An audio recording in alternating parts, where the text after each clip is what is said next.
Okay, I am going to present inheritance today. And if you go to the course website right here, it's going to be on week 13, and it's mostly um, under this section here. But this is going to be the recording of this lecture. Um, it comes mostly from this inheritance and composition introduction, and I am going to build this project while talking about inheritance. Now, inheritance models an is-a relationship. So that's what's important here. It's an is-a relationship. You've had this in 250, so you should be pretty aware of it. So let's go back, and here's inheritance. Um, let's see. A person, let's see, a professor is a person. A horse is an animal. A truck is a vehicle. A car is a vehicle. So if you can describe something as being, as using an is a relationship, then that is inheritance. So let's talk about how we set up inheritance. There's some rules I want you to follow. First thing, you need to keep this in mind. It's an is a relationship. And there's some general rules, but I'm going to talk about those general rules after I build this project. I'm going to build this project by building an employee and a manager. All right, so let me start. So here's my inheritance intro project, and I'm going to start by building an employee, creating an employee. So new class, and the class name employee, and finish. And there's my employee object. Now an employee, if they're working for you, they're going to have a name and a pay rate. So I'm going to want to be able to distinguish this employee by giving them a name and giving them a pay rate. And let's see, float pay rate. All right. So that's my constructor for my employee. And now let me do one other thing here.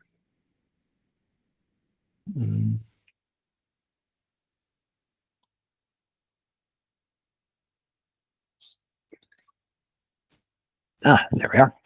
All right. So my employee is going to have a name, and my employee is going to have a pay rate. Now, I'm assuming, well, I've got this error for string, so I need to include string here. Get that to work. All right. Now I'm golden. All right. So I'm going to want to be able to pay my employees. So I think that's critical. So I need to have some way of paying my employee. So I'm going to have another function. And I guess I'll be my destructor here. There we are. So that's how I'm going to pay my employee. Now I want to save the employee's name and the pay rate. So here, I need to have some data members to save that. And those data members are name and pay rate, not surprisingly. So now one thing that can happen is, when I'm instantiating an instance of this employee object, I'm passing in a name and a pay rate. These values could be const. So whenever you create an instance of an object and you initialize its parameters, especially with passed-in parameters, you need to use an initializer list. And so I'm going to use that. So I'm going to go to my employee implementation, and I'm going to copy these in, name and pay rate. And actually, what I'm going to do right now is I'm going to show both of these simultaneously. So I'm going to put that here. And I'm not going to initialize anything in the body of the constructor because it's inefficient, and plus I can't initialize const data members that way. And I'm just going to, for my employee, I want to initialize my internal data members. So I'll do it this way. So set, what did I just do? No, that's not what I wanted. I want this. So I want to set my name to name and pay rate to pay rate.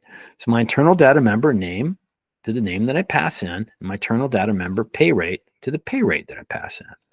All right, save it, save that, and it should be, and I've got to do this pay as well. All right, so this word virtual is going to come into play in a little bit, but not quite yet. So one thing about virtual is that word can only appear in the header file. And we'll come back to that in a minute. So I'm going to scope this pay class, pay function to the employee class. There we go. And to pay my worker, pretty straightforward. I'm going to return a float. So I'm just going to return hours worked. Hours worked times pay rate. All right, so pretty straight. So there's not a whole lot of complexity here. But one thing you might want from an employee is, well, you pass in a name, you pass in a pay rate. You want to be able to, the employee wants to be able to be paid, but you want to be able to get the name of an employee. So I'm going to add one more function to this for my employee. I want to be able to get their name. And this is just here to, well, it's just here so that I can see what this employee's name, so I can distinguish one employee from another. All const means is that this function will not modify the internal state of the object, which means it's not going to change either the name or the pay rate. All right, so let me add an implementation here. Get name. All right, can't have constant here. And essentially, get name is going to return name, and I've got to scope it to the class.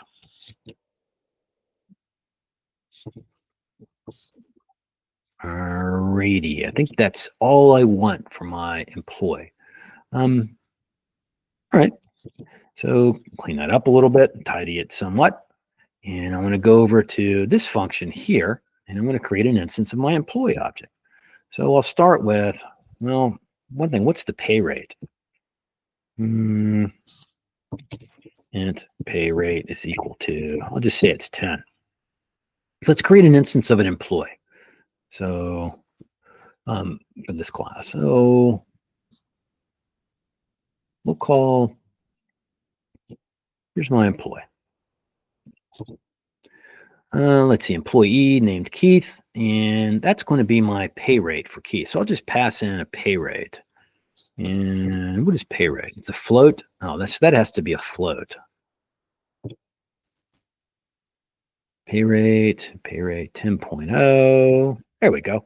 So there's Keith with the pay rate, and I can actually pay Keith for some work that they've done. I can do it this way. So make that a little bit bigger so you can see it. So my employee e.getName, that's going to call into getName and get my get the name of this employee, has earned e.pay. Well, I need this hours worked. All right, so, and that's an int. Hours worked is equal to 11. That's how many hours I've worked. All right, save it and build this thing, and we'll step through this. All right, so what did I do? Oh, did I scope it to employee? I did. Standard string employee get name. Let's see what I have over here. Standard string get name. Oh, that's because I needed I think I need a const right here for that to work. Do that. One's a constant, one's not. No such file or directory. Oh, I don't have a manager object. That's another error. Get rid of that. I'm going to do that in a minute. Remember, I'm doing the employee first, and then I'm going to derive from it for the manager. So come back to here, save it, build it again, and we're all hunky-dory. All right, let's get rid of the const. And we can leave the const there. Oh, I'm just going to leave it there since I've already put it there. And so there's variables, debug expressions. All right, so let's step through this. Create an instance of an employee.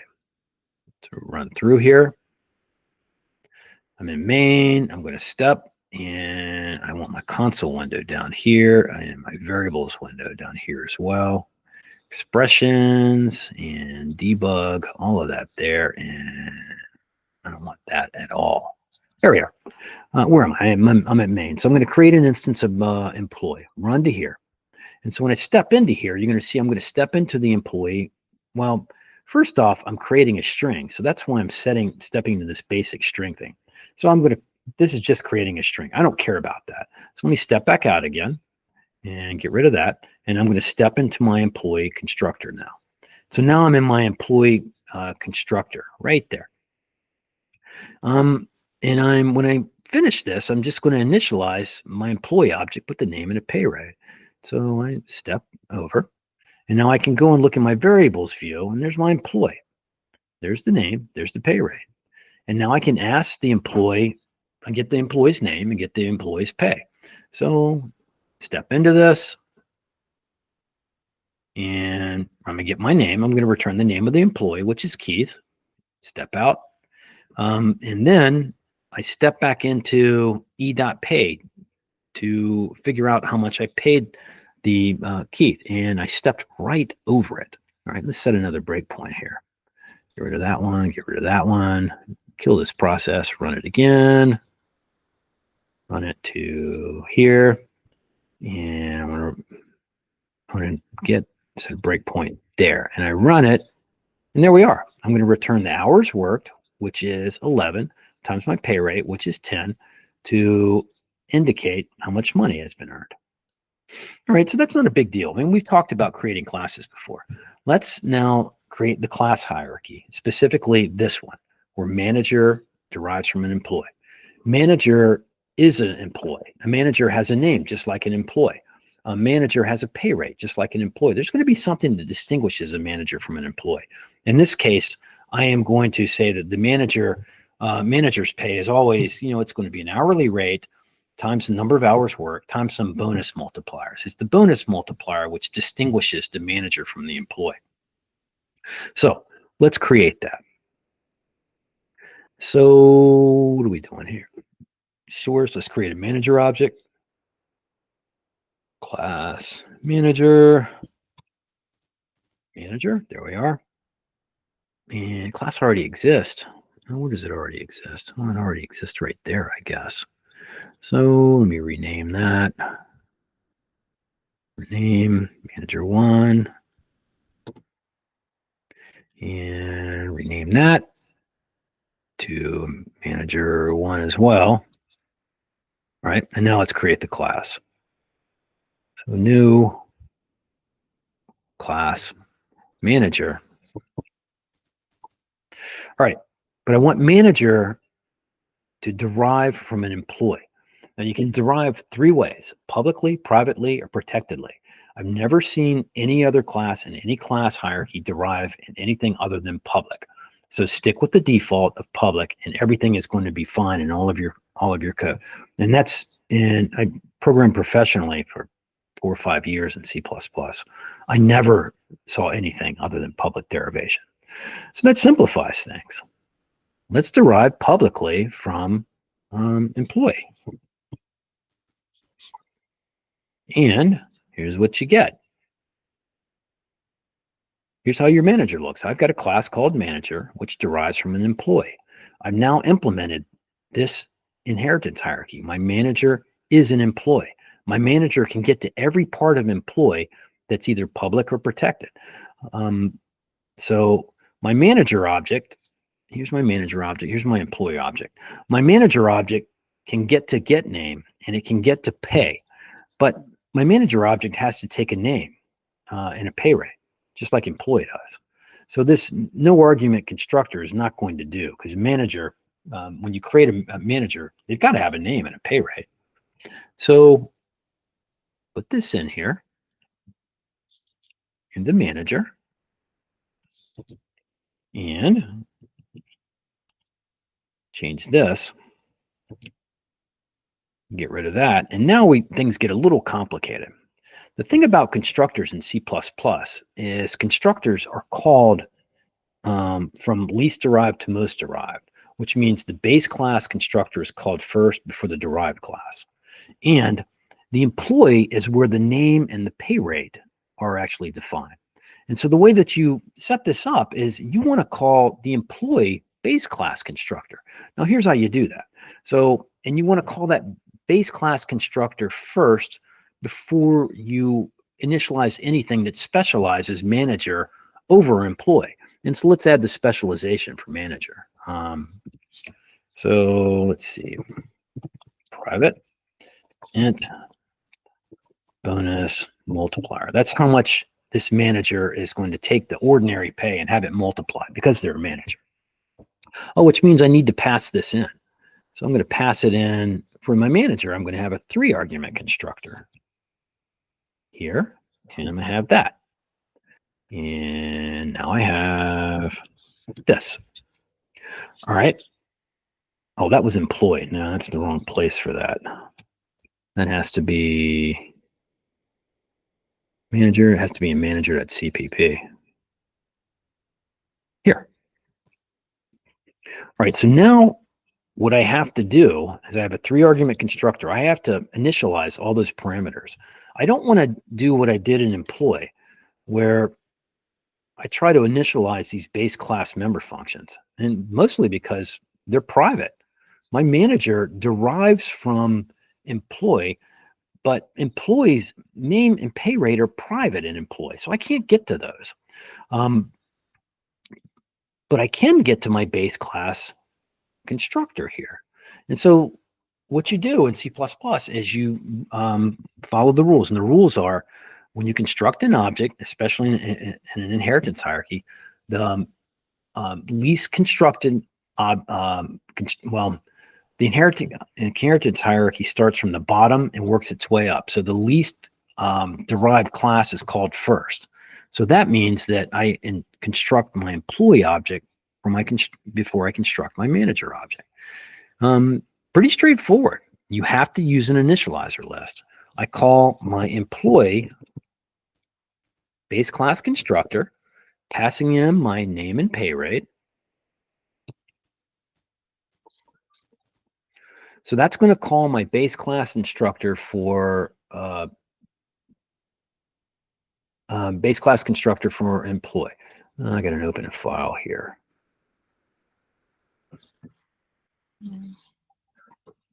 And that's going to construct the employee part of my manager first.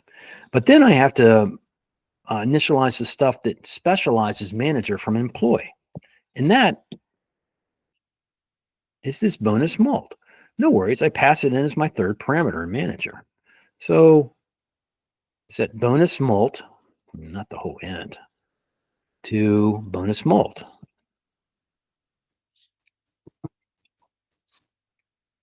And there my object is fully constructed. That's constructing an instance of my manager. And now my manager has the ability to, my manager, I will hold on to my name. It'll hold on to my pay rate because that's handled in the base class. You notice the manager doesn't have name or pay rate there. My base class part of my manager will hold on to the name and the pay rate. As a matter of fact, my base class get name function is what I'm going to use to get the name of my manager. I don't have to implement that in my manager. But the thing that will be different is pay, because pay an employee, if it's a plain employee, it's pay rate times hours worked. With manager, it's going to be pay rate times hours worked times bonus mult. So their pay is specialized in manager. And the way you do that is, well, you override this function. Overriding the function means taking the exact signature of the base class implementation and providing a new implementation. Now, this word virtual is going to come into play in a little bit. It's very important, and I'll show you why. So here's my overridden implementation of pay. The word virtual can only be in the header file, by the way. I'll tell you what it is in just a sec. I'm passing in my hours worked. Now, if I'm paying my manager, you might think it's going to be, let's see, pay rate times hours worked times bonus mult. Kind of like, say that, go here. Kind of like this. So I want to return that times bonus mult.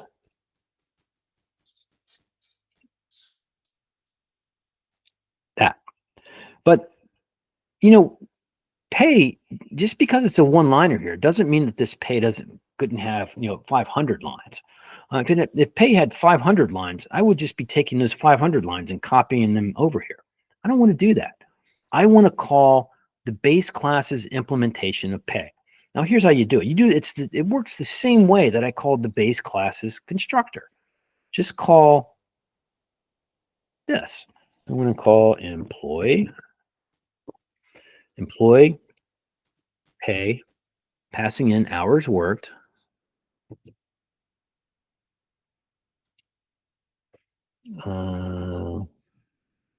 Passing my hours, and that's going to call my base class's implementation of pay, and then it's going to multiply it by my bonus multiplier. All right, save that. Go back here. Okay, save everything and see if any of this builds. Kill it, build it, see what we'll come up with. Oh my gosh, it all builds. All right, let me show you what happens. So I'm going to create a new instance of an employee. And I don't need that many spaces, just those. And I'm going to call this employee Alan. Pay rate's going to be the same. This is going to be a manager object. Make it a manager. And a manager is an employee. So we'll get to that in a minute. And so manager m.getName has earned m.pay.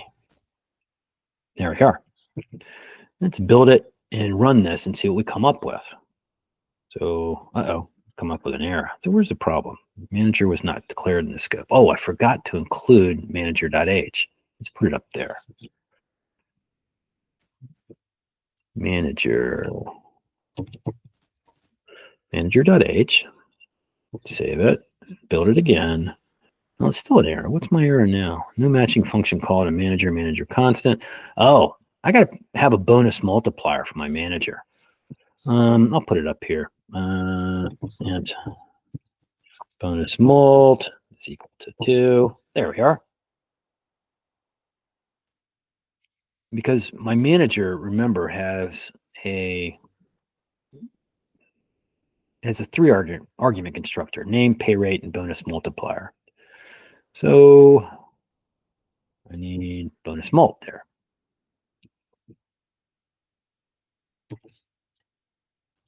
There we are. Build it again. See what happens. All right, now it built. All right, let me show you what happens when we build this manager object. So I'm going to when it's created, when it's constructed. So let's run on down here. That's my employee object. I don't want to get rid of that because that's just going to be annoying. All right, we're at my manager. I'm going to construct my manager. When I'm constructing this manager, I step in and I'm going to create that basic string. So I'm creating the name. Step back out again, step back in. All right, now I'm going to call my manager 3-parameter constructor. Now, when you construct objects, you want to build them from the least derived to most derived. You start at the base class and you work your way up to the derived class. My base class is employee, so I want to make sure I create my employee before I initialize anything in my manager class. So I step into, call my base class constructor here, step in. I'm going to initialize my employee, step over, and it looks like we're done. And now when I call manager.pay, it'll tell me that my managers earned $220. And that was a little too fast. Let's do this again. Run it again. Hit that. Step in. Get past the basic string. Step in. I'm in my manager. I'm going to call into my employee first to construct the employee part of my manager. Step out. And then I'm going to construct the manager part of my manager, which is setting bonus mult to bonus mult. Step out. And now my manager object is fully constructed. And you can see it right here. There's my manager. My manager has an employee part. And the manager part, the thing that makes this manager a manager is this bonus multiplier. The employee part of the manager has a name and a pay rate, just like this value, this employee object does. All right, so it's pretty straightforward. It's relatively easy to use inheritance hierarchies in C++. You've learned all this in 250. This is just this is an extension of the concept you've learned in 250 with C++ syntax. Now let's do something a little different. This is polymorphism. So I don't want to have to type this all the time. As a matter of fact, I'm going to be able to pass instances of any kind of member of inside of this hierarchy to some function which will allow me to print essentially what I should pay them. And so I have this function here that looks like this. And there's some tricky parts to this that you need to understand. And so I'm going to output the pay of my employees or my managers. Remember, I have two separate classes. I have an instance of a type employee and I have an instance of type manager. And I'm going to pass those to this function. But this function takes a pointer to the base class. All right. So I'm going to pass my employee to that function through a base class pointer. I'll take the address of my employee object and I'm going to pass it up to output pay. But what's interesting, and that's going to work just the way you would expect. If that pointer points to something, I should be able to get the name of that person and pay that person. It's a plain employee. It's not anything interesting. But what about the manager?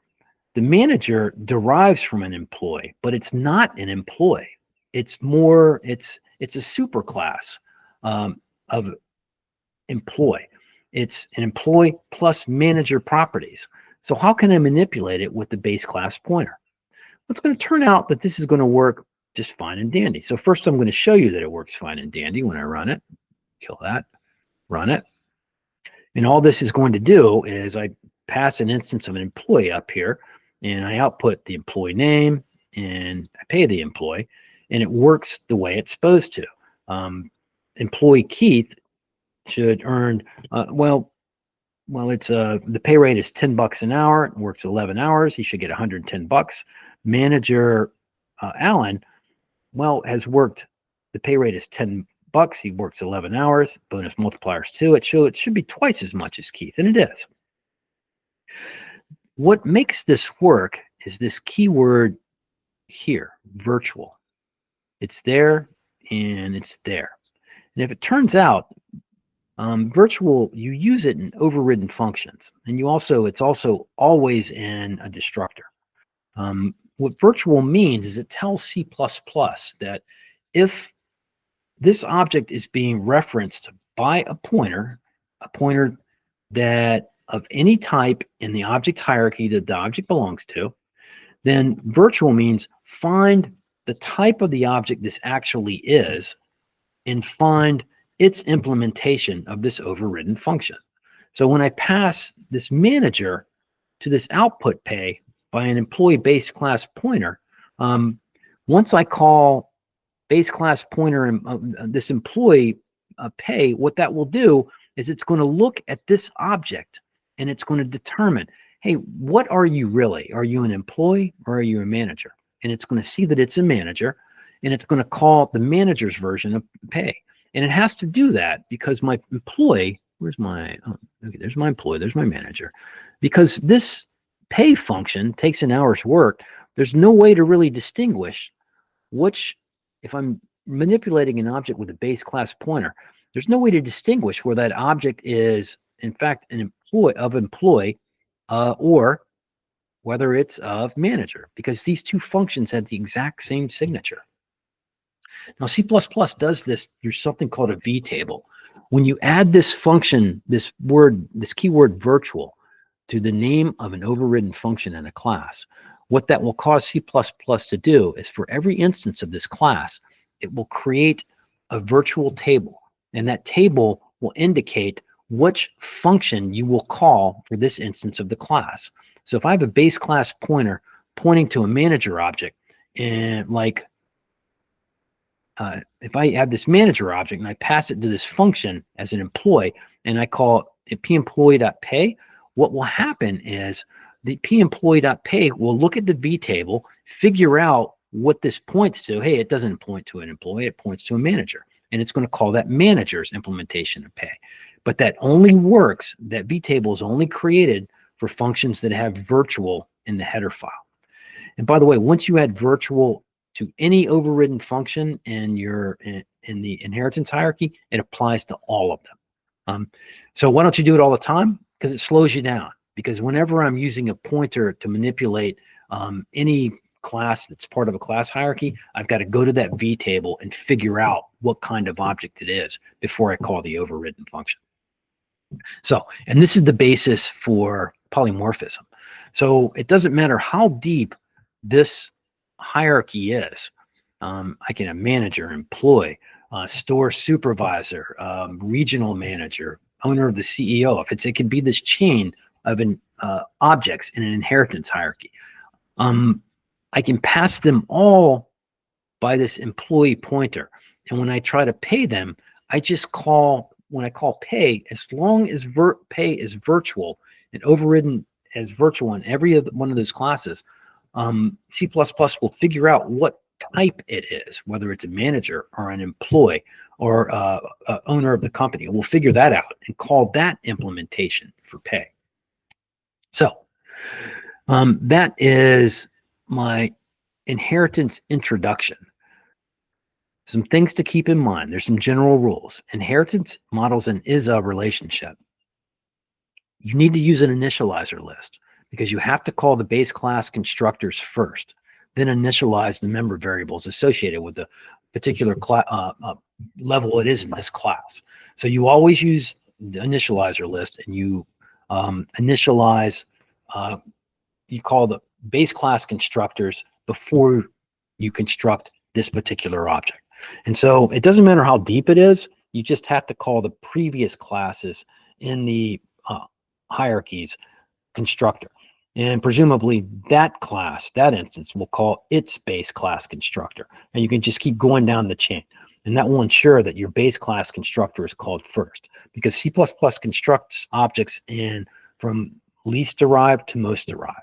And in terms of the destructor, it's the other way around. It destroys objects from most derived to least derived. But the destructor, that only works if you have, for the destructor, that only works if you have the word virtual in the destructor, like here.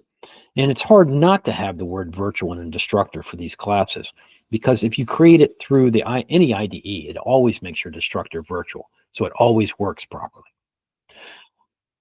Other takeaways: use the initializer list. Call the base class constructor first, then initialize member variables. Prefer shallow inheritance hierarchies, 2 or 3 at most, because they're tough to debug. When you're debugging inheritance hierarchies, you're often jumping through from base class to derived class to base class to derived class. It's hard to keep track of where you are. And it's also easy to mess things up. If you mess up an inheritance hierarchy or make some mistakes, then often when you make changes in a base class, that will break the derived classes. So you have to be super careful with inheritance hierarchies. They're very delicate. You want to push as much functionality into the base class as you can to prevent duplicate code. So the only thing you want in derived classes is what specializes those derived classes from the base class. That's all you want. And so if you have an inheritance hierarchy, you should see most of the code in the base class, and then less and less code appearing in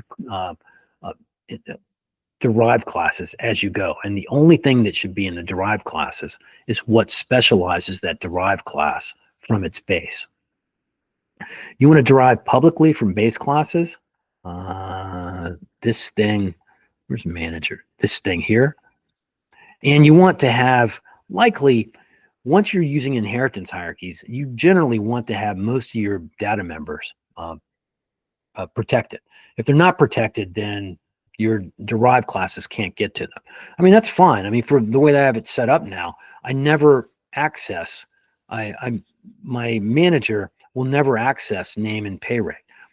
It initializes name and pay rate by calling my base class's public constructor. And it gets the name by just calling get name. It never needs to have access to these. So this is fine. But in general, if a derived class needs access to a base class's data members, those data members have to be protected, not private. And if a derived function overrides a base function, which means it has the same exact signature as a base function, mark the base function as virtual in the header file. Virtual only goes in the header file, not the CPP file. And this is going to ensure that you get the proper calling order if you're manipulating an instance of that class using a base class pointer. And that's kind of it. Go over this, go back through this, look at this recording, go back through this inheritance introduction, and then you should be set. When you come back, I'm going to talk about abstract classes. And that's all. Thank you for listening.